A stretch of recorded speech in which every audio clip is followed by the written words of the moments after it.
दोस्तों यूँ तो आमतौर पर हार्ट अटैक एक कॉमन कारण है जिसकी वजह से लोग मरते हैं, लेकिन क्या आप यह जानते हैं कि जोर से चीखने की वजह से भी लोगों की मौत हो जाती है। अगर आप नहीं जानते हैं तो चलिए मैं आपको बताता हूँ।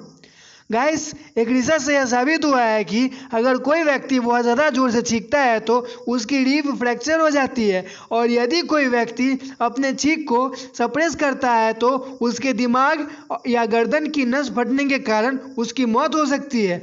अगर आपको यह फैक्ट इंटरेस्टिंग लगा तो प्लीज़ इस वीडियो को लाइक, शेयर, कमेंट और